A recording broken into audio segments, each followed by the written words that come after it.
नमस्कार, central news में आपका स्वागत है। मैं वसीका सक्सेना। प्रधानमंत्री नरेंद्र मोदी आज से 8 देशों की यात्रा के लिए रवाना हो गए हैं।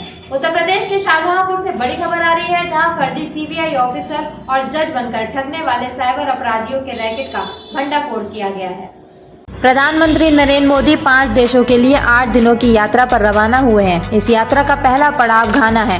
गौरतलब है कि 3 दशकों में किसी भारतीय पीएम की यह पहली घाना यात्रा होगी। इस यात्रा से ग्लोबल साउथ के कई देशों के साथ भारत के संबंध मजबूत होंगे।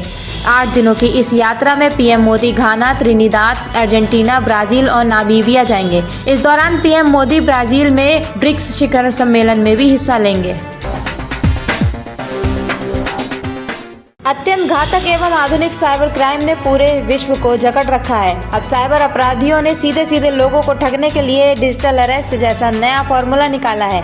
ऐसे ही डिजिटल अरेस्ट का शिकार शाहजहांपुर के शरद चंद्र को साइबर अपराधियों ने बनाया। पुलिस अधीक्षक राजेश द्विवेदी ने बताया कि 6 मई 2025 से 15 मई 2025 तक पीड़ित शरद चंद्र को साइबर अपराधियों ने डिजिटल अरेस्ट रखा। आपको बता दें, साइबर अपराधियों ने शरद चंद्र को सीबीआई ऑफिसर बनकर धमकाया और फिर डिजिटल माध्यम से उन्हें नकली जज के सामने भी पेश किया।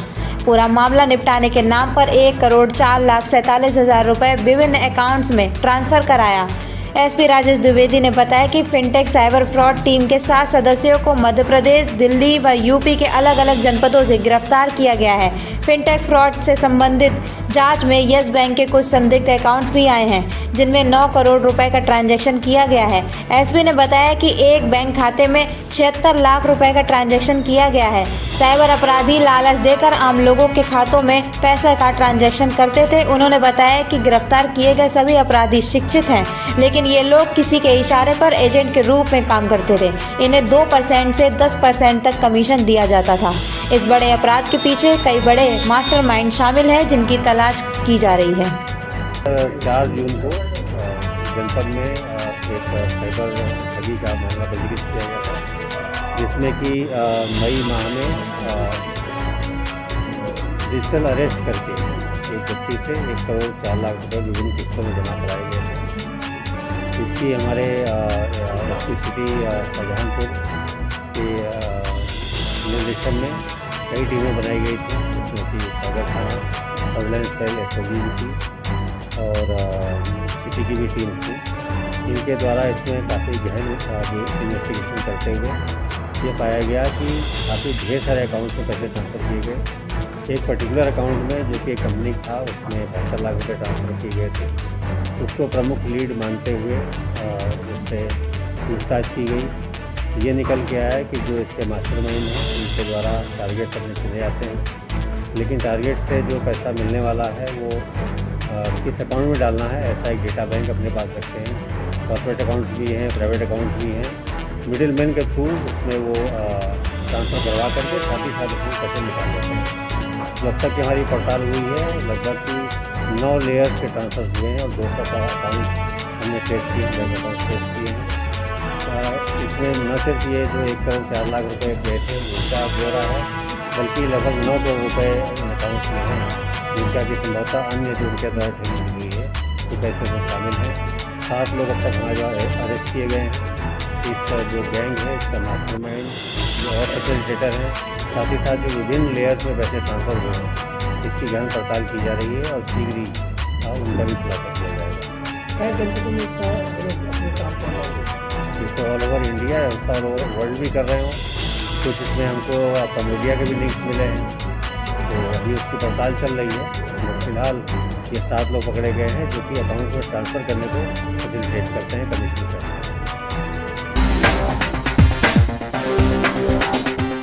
उत्तर प्रदेश सरकार के द्वारा कम उपस्थिति वाले सरकारी स्कूलों व परिषदीय विद्यालयों को दूसरे बड़े स्कूलों में समायोजित करने के आदेश के विरोध में आज आम आदमी पार्टी के द्वारा कलेक्ट्रेट में प्रदर्शन करते हुए राज्यपाल को संबोधित ज्ञापन जिला अध्यक्ष राजीव यादव के नेतृत्व में प्रशासन को सौंपा गया। ज्ञापन में कहा गया है कि प्रदेश के 27,000 परिषदीय विद्यालय अपना अस्तित्व खो देंगे। ज्ञापन में आरोप लगाया गया है कि योगी सरकार में 26,000 विद्यालय पहले से ही बंद किए जा चुके हैं। उत्तर प्रदेश सरकार सरकार के शासनादेश यदि रद्द न किए गए तो 1,35,000 सहायक अध्यापक तथा 27,000 प्रधान अध्यापकों के पद एक साथ समाप्त हो जाएंगे। ज्ञापन में मांग की गई है कि सरकारी स्कूलों को बंद करने के फैसले को वापस लिया जाए। आम आदमी पार्टी ने चेतावनी दी कि बच्चों के भविष्य और सरकारी स्कूलों को बचाने के लिए आंदोलन करेगी।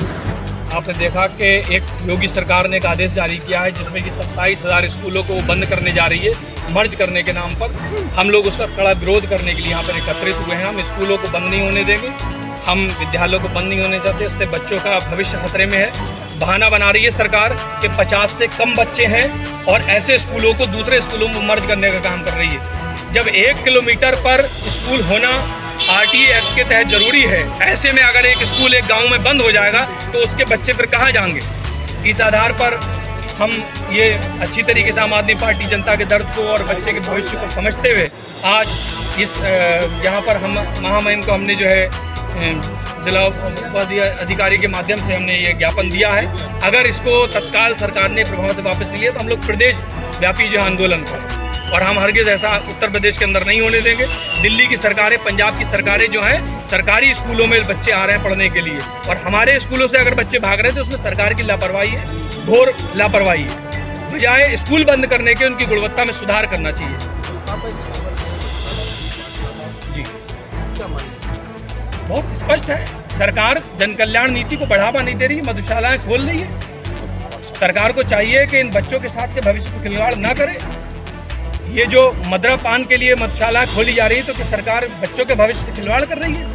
क्या बच्चों का स्कूल होना ज़रूरी है या मधुशालाएं खुलना ज़रूरी है? देश के कल्याण के लिए कौन सी बात पहले प्रथम